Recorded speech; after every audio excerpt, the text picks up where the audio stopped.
Welcome back to another UCL Fantasy video. This is going to be the updated draft following the Champions League draw, and the fixtures are confirmed. We know who's going to play who in Matchday 1, and that will play a big part in our thinking. I'm going to talk about my updated 50-man squad, and there are quite a lot of changes, naturally, because fixtures play a huge part, and normally we discuss wildcarding around Matchday 3. That is not set in stone, but that's something I've typically done in UCL Fantasy, and I'll be discussing this in future videos as well. There's going to be the team selection video, the deadline stream, amongst other videos headed your way, such as the best limitless and wildcard teams, every single match day from Matchday 2 onwards. If you end up enjoying this video, be sure to smash the like button, subscribe if you're new. We're trying to get to 20,000 subscribers. We're making great progress. We've got a few hundred subscribers in the past week, and we're trying to get to that milestone amongst many others. Let's try to get this video to over 300 likes as well, and keep on sharing this channel around with those that love UCL Fantasy and FPL. But without further ado, let's jump straight into this video.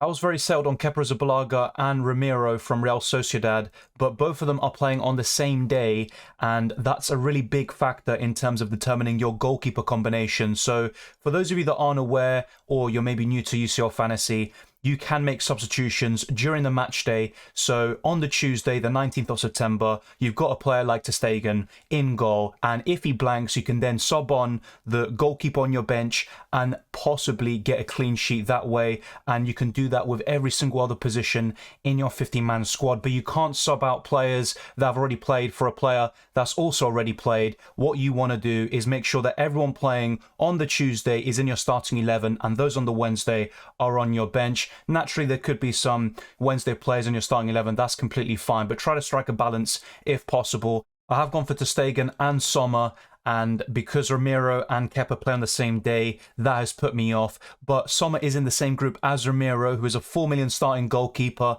If you are looking for very cheap keepers to start at times, then I think Sommer and Ramiro are really good options. Don't have both at the same time because they play in the same group, and actually they play each other in Matchday 1, but I would definitely recommend having one of them and then have a main starting goalkeeper like Ederson, ter Stegen, or maybe someone else entirely. So with ter Stegen, he has kept 2 clean sheets in 4 La Liga games so far. He's got a yellow card, 8 saves, but he's also conceded 4 goals, including 3 against Villarreal, and Barcelona only conceded 4 goals at home in La Liga last season, and they had the best defensive record in Europe with 20 goals conceded overall, and a lot of them came in the final few games when they had already won the title and they were rotating quite heavily. As for Sommer, he has been absolutely terrific so far this season. 3 clean sheets in 3 games so far for Inter Milan with 6 saves, and Inter Milan are top of Serie A with a goal difference of 8, and both of them were in UCL Fantasy last season, but ter Stegen was very underwhelming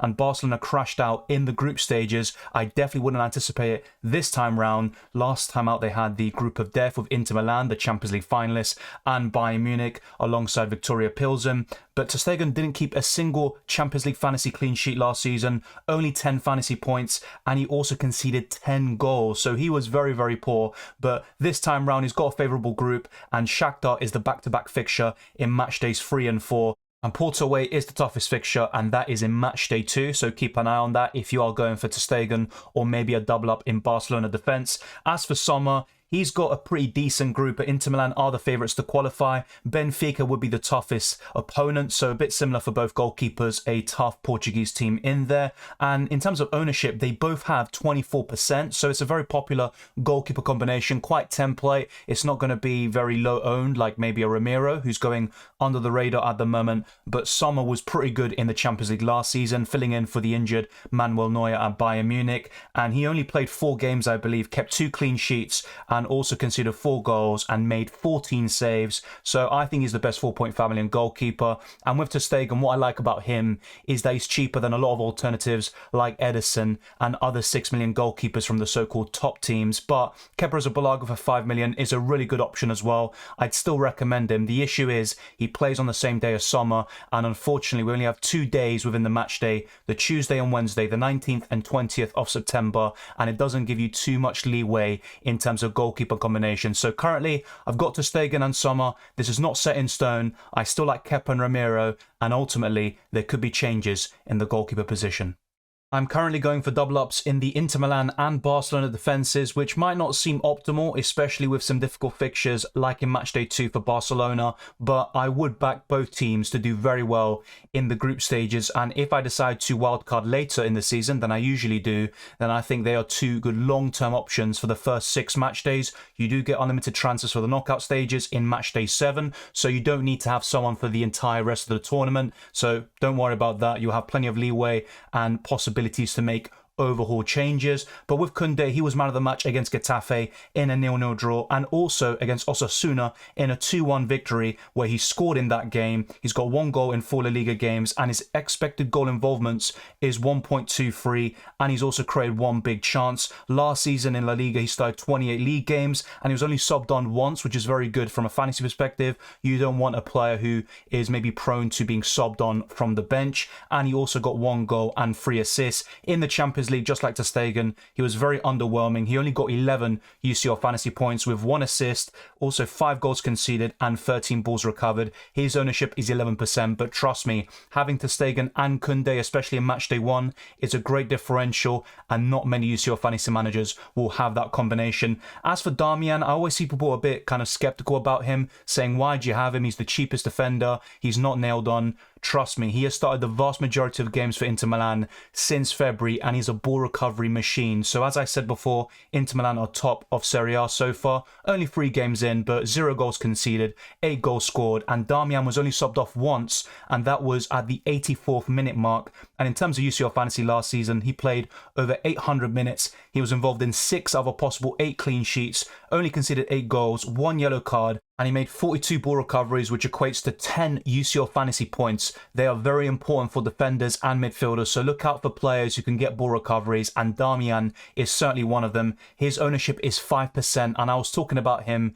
since the round of 16 of last season, and he was absolutely fantastic for me. And in games like Porto away, which were very difficult, he was able to get 7, 8, 9 points in such matches. So I think Darmian is a very good option. You might ask, what about Dumfries? He's more attacking. Gossens, or maybe even Bastoni. They are all really good options. You can go for them, but Darmian is even cheaper, and he gets more ball recoveries than all of them, with the possible exception of Bastoni. Then we look at the other defenders, finally talking about some other teams defensively, and Nathan Ake is a solid option. He's only 4.5 million, but I must confess, Akanji is my preference because he can play centre-back, left-back, and right-back. And whilst Ake can play 2 positions, I don't think he's as nailed on as Akanji, but there is a 0.5 million difference in price, and with this squad depth we have in UCL Fantasy, you can afford to have 1 player like Ake benched, and it's not the end of the world. He has started 3 out of a possible 4 Premier League games so far. He was benched versus Newcastle, but he also started in the UEFA Super Cup final against Sevilla. He scored a controversial goal against Fulham in game week 4, and he has started 22 Premier League games last season, and he came off the bench in 4 matches, and he only got 6 clean sheets and 1 goal in that Premier League season. But in UCL Fantasy, he got over 600 minutes, 5 clean sheets, only 2 goals conceded, 1 yellow card, and 30 ball recoveries. I don't think he's going to start every single game, but he should start the vast majority, and Ake is a quality defender. He can get ball recoveries, the occasional attack in return, and I think he is just a really good UCL Fantasy option for his price point. And he is a 4.5 million Man City defender with a very favourable group, starting with Zvezda Zvezda at home in Matchday 1. What more can you ask for? And if you were to go for a Man City defender, it has to be probably Ake or Akanji, based on value, and also because they are 2 of the most nailed on defenders that the citizens have to offer. His ownership is only 12% as well, so he's not a template pick by any stretch of the imagination, but a fair few will own him, there's no doubt about that. As for Antonio Silva, he was absolute quality in UCL Fantasy last season, and he was one of the best in terms of ball recoveries. He made 61, which equates to 17 UCL Fantasy points just from ball recoveries. For those of you that aren't aware, for every 3 ball recoveries a player makes, they get 1 point, and that includes the forwards. They can also get ball recovery points, but it's mainly those midfielders and defenders, so it could be a centre-back, fullback, or a defensive midfielder. They tend to get the most ball recovery points, so even a Declan Rice, a Casemiro in the midfield could be viable options for you as well. Antonio Silva has kept 2 clean sheets in 4 Portuguese league games so far, 5 goals conceded, 1 yellow card, and also a clean sheet in the Super Cup final against Porto, a 2-0 win for Benfica. And he scored 3 goals in 30 league games last season, so he definitely has a threat from set pieces. And last season in the Champions League, he scored twice. And yes, there were a few things that impeded him. Only 2 clean sheets, 13 goals conceded, 1 yellow card, 1 penalty conceded, which means you lose points. But he's still got 52 points and his ownership is 6%, and they do have Inter Milan in the same group, so watch out for that. But you'd still back Benfica to go through to the next round, and they were really impressive last season. If they didn't lose Enzo Fernandez in January, I would make a case that they had a really good chance of reaching the semi-finals, and they did a very good job regardless without the Argentine. But I think Antonio Silva is the best Benfica defensive coverage. Otamendi's also fairly decent, but I would put Antonio Silva above because of the goal threat and the ball recoveries. He's an absolute machine. And the last defender is Di Lorenzo. He's a very attacking fullback. He's got 1 goal and 2 assists so far this season in just 3 games, 1 clean sheet, and his XGI is over 1 for a defender in just 3 games. That's absolutely insane. And Napoli are sick following a 2-1 loss to Lazio in their recent game, but they have still looked very impressive throughout pre-season and also in the opening 2 matches. Last season, Di Lorenzo got 3 Serie A goals, 4 assists, and he also had 36 starts and 37 appearances overall. And in UCL Fantasy, he got almost 900 minutes,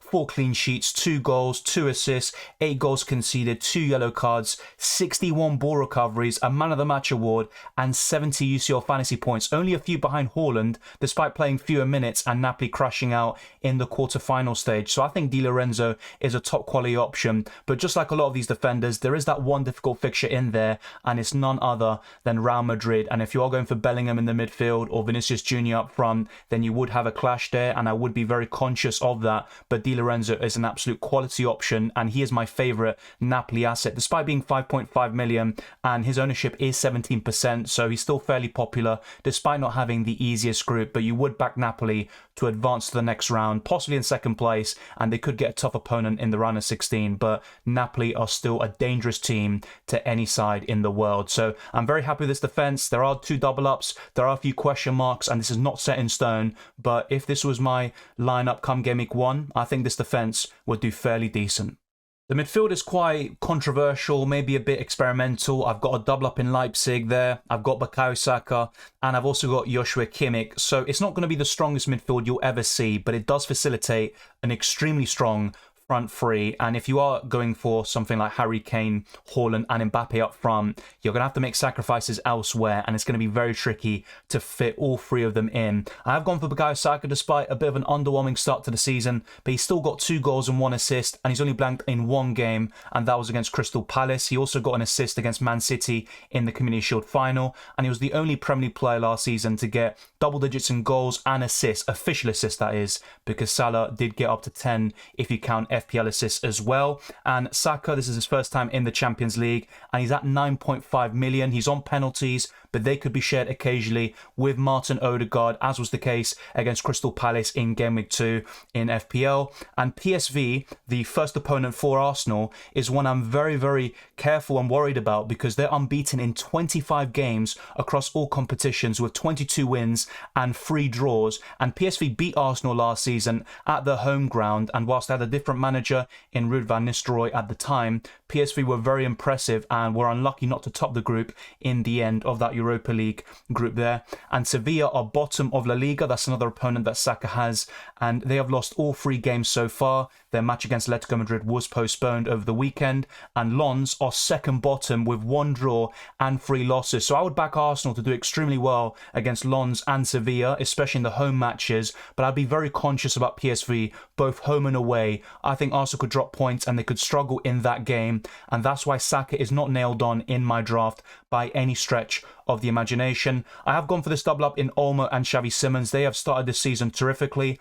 Olmo scored twice and got an assist in a 3-0 victory against Bayern Munich in the Super Cup, and Xavi Simons has returned very well in the last 2 Bundesliga games. He blanked against Leverkusen in a 3-2 loss, but after that he has gotten multiple goals and assists, and he was even man of the match against Augsburg in a 5-1 victory. So I think this double up could be really fruitful in Matchday 1, but they face Man City in Matchday 2, and if we don't forget, Leipzig lost 7-0 to Man City last season at the Etihad, and whilst they did very well in the home game, they drew I'm still very worried about Leipzig against Man City. I've got Ake and a few other Man City players here and there, so that could be a lot of clashes going into Matchday 2, and I wouldn't have enough free transfers to deal with these clashes, and also with the fact that I think Man City will beat Leipzig both home and away.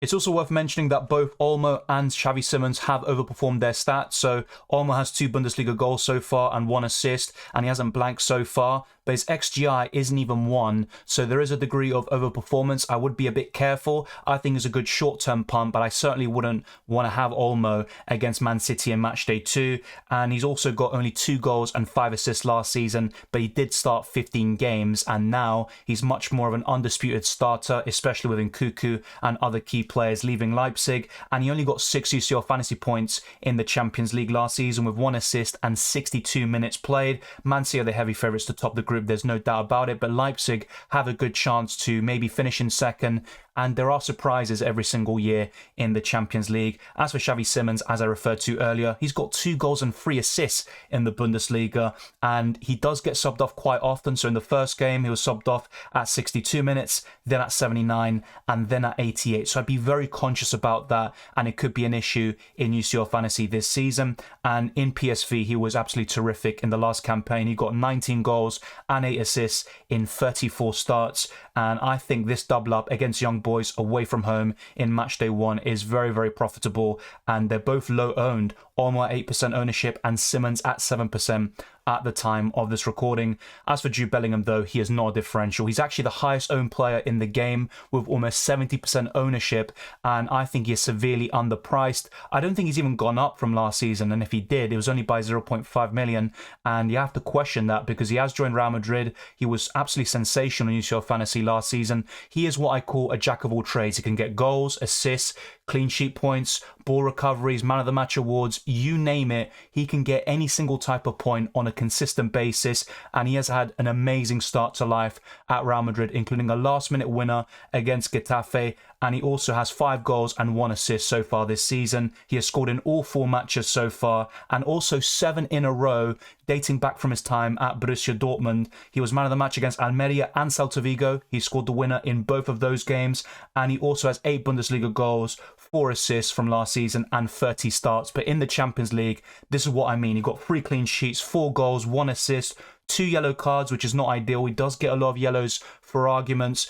He had 32 ball recoveries and 2 man of the match awards. And like I said, his ownership is the highest in the game. So he is a very template pick. He's going to be on all of our teams. I'd highly recommend him. I think he's the best Real Madrid midfielder and also the best asset they have to offer, even over Vinicius Jr., who is currently injured. And you don't need to go for 2 or 3 Real Madrid attackers. I think one's enough, and Bellingham is the best of the lot. The last midfielder is Joshua Kimmich, who has 0 goals so far this season, but he got 2 assists in a 2-1 victory against Borussia Mönchengladbach over the weekend, and he is also a very good UCL fantasy asset because of ball recoveries. He got 49 last season. He can get assists. He got 3 last season in the Champions League, 1 goal, 6 clean sheets, and he does get a lot of yellow cards as well. He picked up 3 in the last campaign, but he plays every single minute for Bayern Munich. He's so versatile. He can play in the midfield as a right back, anywhere across, any position really for Bayern Munich. And he also got 49 UCL fantasy points. His ownership is 20%. He faces Man United in Matchday 1,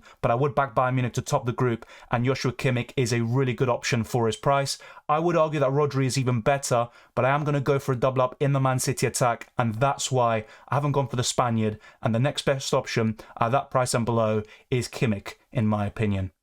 I did spoil it just now. I am going for that double up in Man City attack with Haaland and Alvarez to partner Harry Kane, who's had a good start to life at Bayern Munich. He's got 3 Bundesliga goals so far, 1 assist. He scored a penalty as well against Augsburg, so no surprise there. He's on penalties. His XG is also 2.72, so very good stats to match the goals he's scoring. There's not too much overperformance there so far from Harry Kane. And last season, apart from Erling Haaland, he was arguably the best player in the Premier League, or at least in the forward position. He got 30 goals, 9 assists. He started every single game for Tottenham Hotspur, and all of his numbers were fantastic. He had 35 big chances, 57 key passes, and he also had 14 big chances created. So Harry Kane is an absolute monster.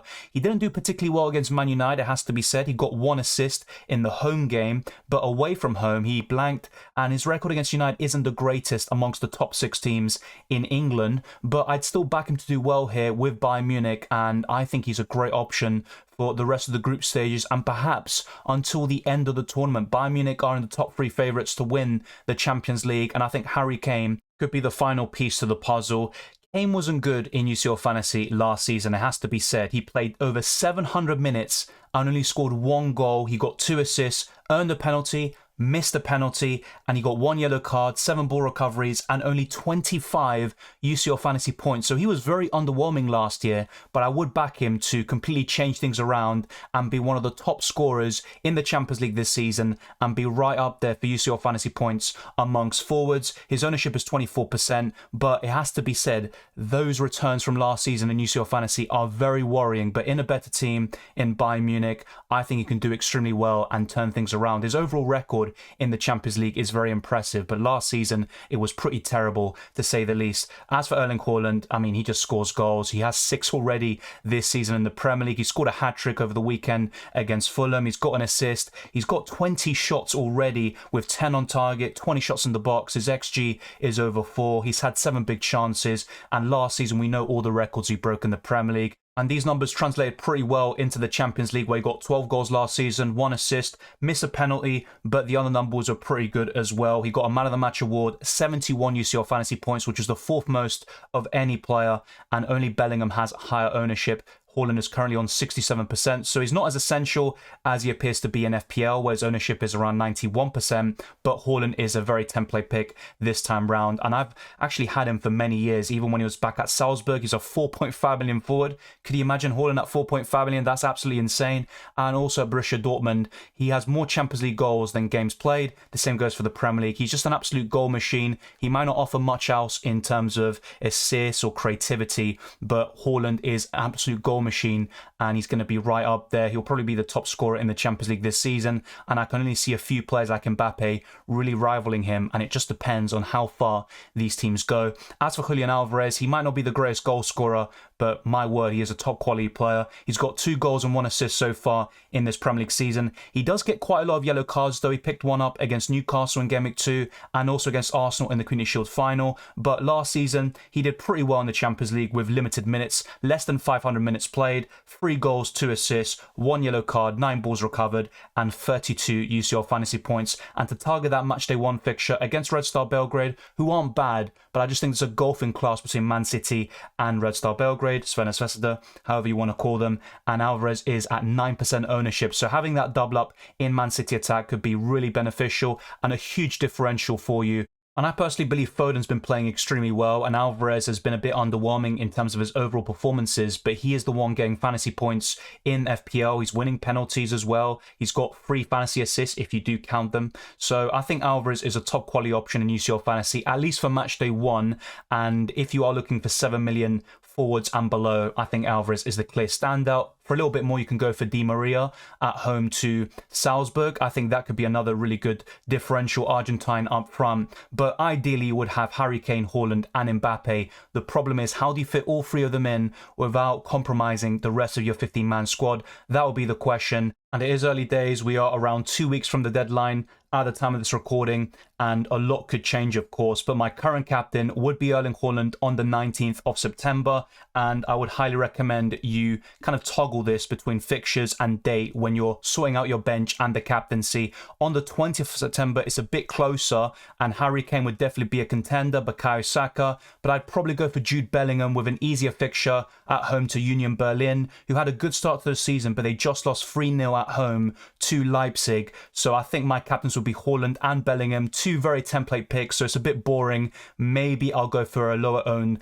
captain on at least one of those days. But it's a very solid squad overall, I have to say. It's not perfect. I think a lot of you will question the double up in Leipzig midfield, especially with Man City on the horizon in Matchday 2. I've also got double ups in Inter Milan and Barcelona, which isn't ideal in Matchday such as Matchday 2, where Barcelona face Porto away and they could conceivably concede a goal and maybe not offer enough returns to justify those double ups. But I'm still happy with the squad. There are quite a few differentials in there, but of course there's always going to be some template picks. And you know, the good thing about UCL Fantasy is that there is a lot more, you know, difference. There's a lot more unique teams and the template is nowhere near as strong as it is in FPL. Thank you very much for watching this video. If you enjoyed it or found it useful, then be sure to smash the like button and subscribe if you're new. Let's try to get this video to over 300 likes. Let's keep on pushing towards 20,000 subscribers and beyond. You can follow me on Twitter and Instagram, DylanRCM, and check all the links in the description below for the Patreon, Championships, Discord server, and the UCL Fantasy League. I highly encourage you to check all the links there.